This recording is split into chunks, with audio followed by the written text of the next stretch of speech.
Hey guys, what's up, how are you? So कैसा गया आप लोगों का आज का एग्जाम? आई होप बहुत अच्छा गया होगा। कुछ लोगों का अच्छा गया होगा, कुछ लोगों का अच्छा नहीं गया होगा, कुछ लोगों का एवरेज गया होगा, मे बी ऐसे आंसर्स भी हो सकते हैं। तो सवाल ये है कि अब क्या करें, क्योंकि अगला एग्जाम जो है, अभी तो ये तो इंग्लिश का एग्जाम था, अगला एग्जाम तो फिजिक्स का है और वो बहुत ज़्यादा इंपॉर्टेंट है, बहुत ज़्यादा क्रूशल है। और एक्चुअली आपके इस इंग्लिश का एग्ज़ाम जैसा गया है उसका आगे आने वाले एग्ज़ाम पे कुछ ना कुछ फ़र्क तो पड़ेगा। वो दिमाग में अगर चल रहा है आपके, तो ये वीडियो आप लोगों को बहुत ध्यान से देखनी चाहिए, क्योंकि इसमें आप लोगों को बताऊंगा कि आपके इंग्लिश के एग्ज़ाम के पॉइंट ऑफ व्यू से जैसा भी वो गया है, उसके एग्ज़ाम के पॉइंट ऑफ व्यू से फिज़िक्स के एग्ज़ाम में जो आपका नेक्स्ट एग्ज़ाम होने वाला है उसमें आपको किन किन चीज़ों का ध्यान रखना है। बहुत ध्यान से इस वीडियो को देखिएगा। फर्स्ट ऑफ ऑल हम बात करते हैं उन बच्चों की जिनका अच्छा नहीं हुआ, एक्सपेक्टेशन थोड़ी अच्छी थी, अच्छा नहीं हुआ, या फिर एवरेज गया। ऐसे बच्चों को फर्स्ट ऑफ ऑल तो अपसेट होने की बजाय उन लोगों को प्रोग्रेसिवली ये सोचना चाहिए कि हमने क्या क्या गलतियां की अपने इंग्लिश के एग्ज़ाम में। मे भी हो सकता है कुछ लोग ऐसा सोच रहे हो कि लेंथी था, मेरा पेपर छूट गया। मे भी हो सकता है कि ये भी हो सकता है कि वो किसी और के भरोसे गए थे लेकिन उसने हेल्प नहीं किया तो पेपर ख़राब हो गया। मे भी हो सकता है कि पढ़ा कुछ और था और आया कुछ और, तो वो ढंग से परफॉर्म नहीं कर पाए।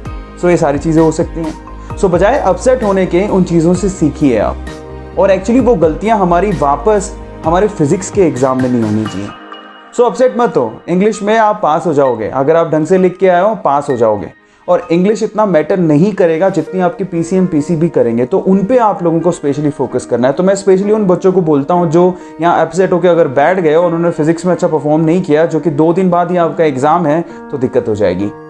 आप ये मत सोचो कि हमारा प्लान काम नहीं किया इंग्लिश में, जैसा हम सोच के गए थे वैसा पेपर नहीं हुआ, अब क्या होगा मेरा, कुछ नहीं होगा ना।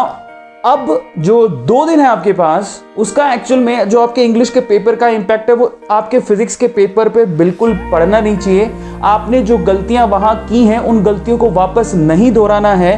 2 दिन है आपके पास, अपसेट ना होकर तैयारी करो, प्रिपेयर करो अपने आप को। इन 2 दिन का क्रूशल टाइम टेबल बनाओ और फिजिक्स के लिए प्रिपेयर करो, ये आपके लिए ज़्यादा ज़रूरी है। बी मोटिवेटेड, आप सब कुछ अच्छे से बिंदास कर सकते हो। टेंशन मत लो कि इंग्लिश के एग्ज़ाम में क्या किया, आगे फोकस करो, क्योंकि वो एग्ज़ाम बहुत क्रूशल है जो आपके लिए इंपॉर्टेंट है। क्योंकि एक्चुअली अगर आप साइंस के स्टूडेंट हैं तो ऑब्वियसली आपको आपके मेन सब्जेक्ट से फ़र्क पड़ना चाहिए। इंग्लिश में आप पास हो जाओगे।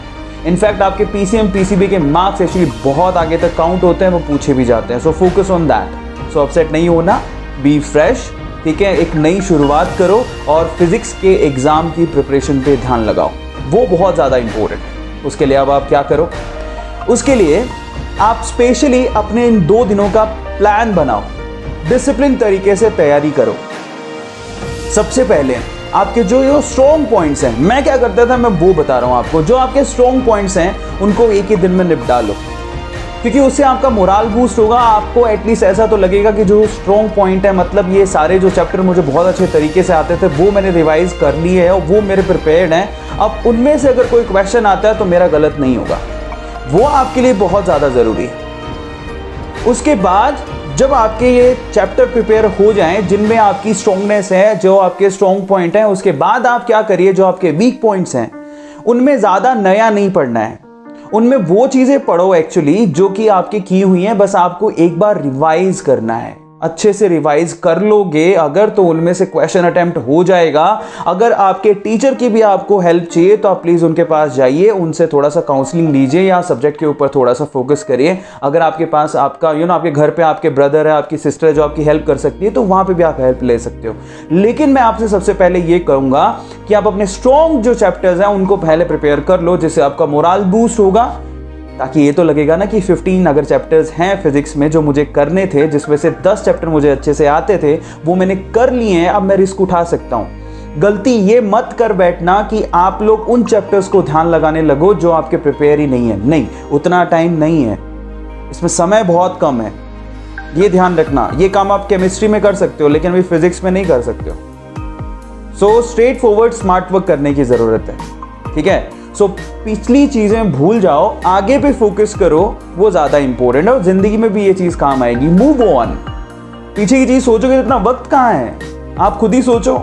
और उस चक्कर में अपने फिजिक्स का पेपर बिगाड़ लोगे। और इनफैक्ट इंग्लिश का पेपर आपके लिए ना एक कॉम्प्लीमेंट्री सबक के जैसा होता है कि पहला पेपर आप समझ जाओ, जो गलतियां होंगी वो आगे वाले पेपर में नहीं करनी है, इसीलिए ऐसा होता है। सो डोंट वरी, उसमें आप फेल नहीं होने वाले हो। अगर आप थोड़ा बहुत भी एवरेज भी करके आए हो ना तो उसमें इतनी हार्ड मार्किंग नहीं होती। So don't worry about it. लेकिन जिनका पेपर अच्छा हुआ है उनको तो टेंशन लेने की ज़रूरत ही नहीं है, ठीक है। सो वो तो बहुत अच्छे तरीके से अपने आप को मैनेज कर रहे हैं। और बस ये ध्यान रखिए कि जो गलतियां वहाँ की हैं, नहीं भी हुई हैं, तो कहाँ चांसेस थे, दूसरों की गलतियों से सीखो और वो गलतियां हमें फिजिक्स में नहीं करनी है। एक बार फिर से मैं एक ही बात बोल रहा हूँ, फिजिक्स के लिए स्पेशली थोड़ा सा अच्छे से मेहनत करके जाना। और दूसरा, दिमाग में ये डाल लो कि मुझे सारे क्वेश्चन अटेम्प्ट करके आने हैं। If you are attempting all question in any kind of exam, let me tell you one thing guys, you will get success, you will get good marks in that exam, definitely, surely, don't worry about it। इसलिए कहता हूं कि आपके सामने जो question paper है ना, उसमें जितने क्वेश्चंस है बस हमें आंसर सबके लिख के आने हैं एनी हाउ। ये दिमाग में डाल लो अच्छे से, ठीक है। उसकी हिसाब से प्रिपरेशन करके जाओ।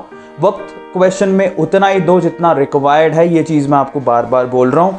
फिजिक्स का पेपर है, ध्यान रखिएगा, मेहनत की ज़रूरत है। जो दिन बचा है उसको डिसिप्लिन तरीके से पूरा का पूरा एकदम से उसको प्रिपरेशन में लगाओ, ठीक है। और बीच बीच में आप अपने रिलैक्सेशन के लिए, रिलैक्स होने के लिए गाने सुन सकते हो, ठीक है। और रिलैक्स रहो, कुछ नहीं होगा। बोर्ड का एग्ज़ाम पहली बार ज़रूर है, कईयों को लगता है कि यार बोर्ड का एग्ज़ाम एंड ऑल दैट, कुछ नहीं होता है। आगे एग्ज़ाम इनसे भी बड़े बड़े आएंगे, उनमें आप लोगों को स्टेबल रहना है, ठीक है। So best of luck guys physics के एग्जाम के लिए। ऐसे ही काउंसलिंग सेशन में आपके केमिस्ट्री के एग्जाम के लिए भी, जब आपका फिजिक्स का एग्जाम हो जाएगा तो मैं आपको बताऊंगा कि आपको उसमें क्या करना है। At the same time chemistry में तो मैं आपको डेफिनेटली रिवाइज करने के लिए हेल्प भी करूंगा।